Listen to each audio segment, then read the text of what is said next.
Hi again, this is Bobby again from TV Copel, sorry, from Copel TV Repair again, with a video of a serviced buffer board, sustain board for 16-inch LG 60PB6650 or maybe 6600, or I don't know, belonging to a customer with initials. Where were they? They were somewhere on the board. DJ. This is the initial on the buffer board, I believe. LP or DJ sideways. And there was one somewhere here. Yeah, there you go. DJ. And we serviced the sustain board and the buffer board. And customer received them and complained that they still have problems. And they sent us all boards by our advice. They were having bad image. This is the Z-Sustain board again with his initial DJ.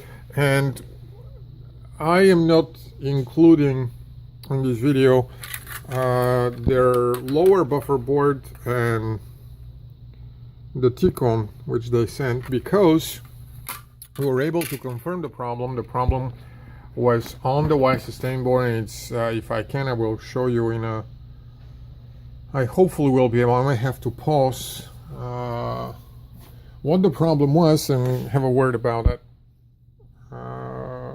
because it is something that is more or less unique. It was unique, not more or less, but which illustrates some of the points on why we have customers ship stuff on at their expense, etc. First, I want to show that the TV is working fine now.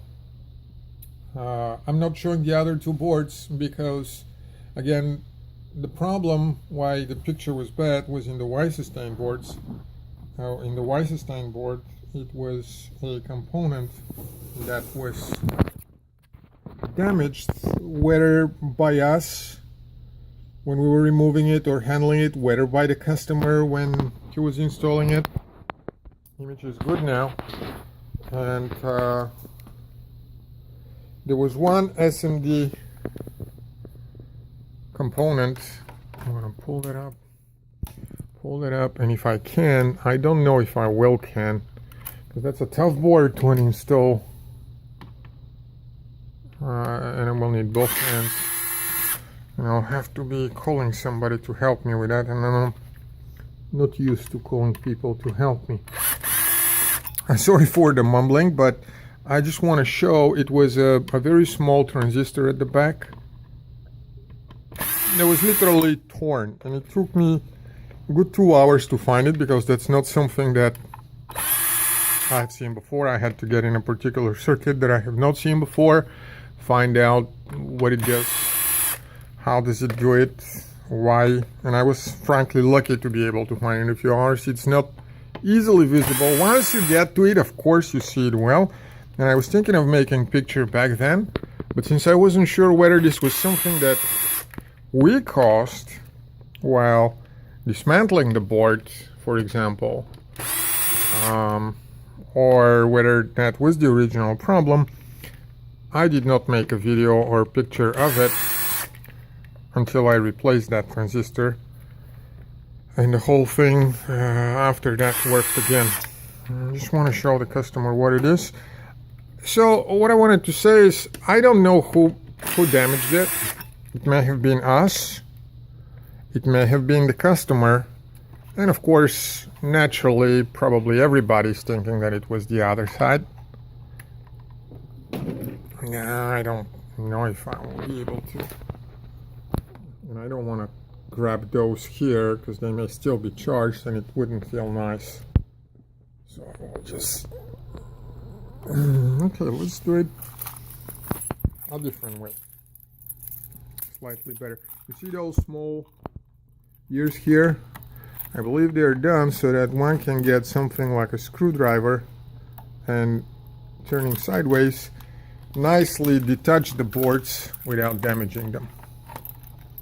Here too, down there, and if I do it too much, then the board may fall and the same thing may happen again. So instead I'll grab it and just pull it out. Okay, success. Now let me try and find where these things were, because my replacement, there you go. You can see those two right in the middle of the screen. There are 3 transistors. Q503 is at the top, and underneath are 2 others. And you can see how the middle one is bigger. It should have been the same size. That one was just, the front was broken right where it enters the package of the transistors. I believe this is Q505.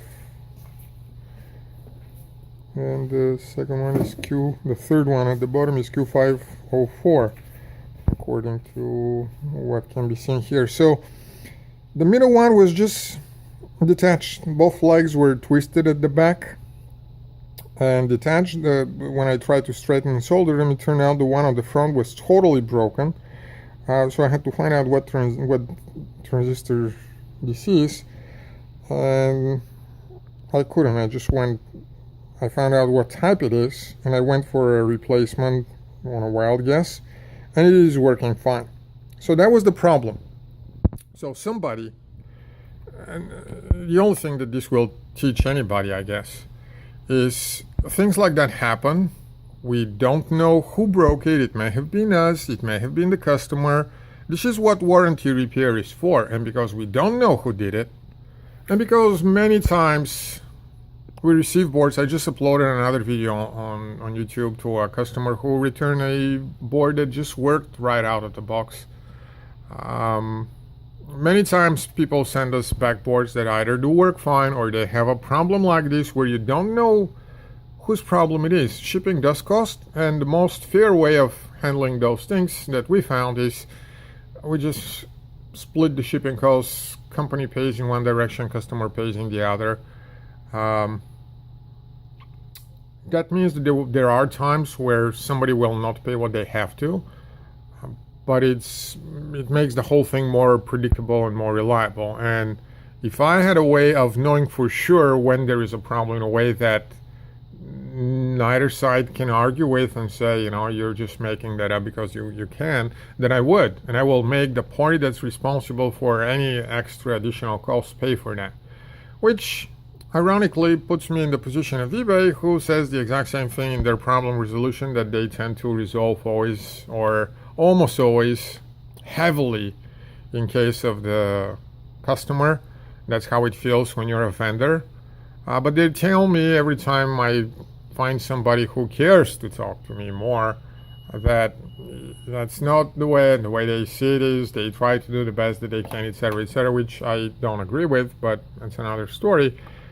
Ironically, right now I'm in that same position. This was the problem with that board. We did not test the others because I will have to charge more to do that, where this I will consider just part of a standard warranty and just put them back. And the only thing that I may charge a little more is some minimal surcharge because of the combined shipping. Normally I would have to charge for testing the other boards too, but the problem was this one, it should have been tested. There was something here that we shouldn't have installed that Z board there in the first place. So I will not charge customer with that. But the extra shipping because of the other boards, I might. That's probably another $5-6 at most. That's all. Hopefully it will now work properly. Handle it carefully. We will package them so that they don't rub off each other and there won't be a problem like that. But again, we don't know. It's just something that happens very rarely. I don't think I will ever see that same problem again.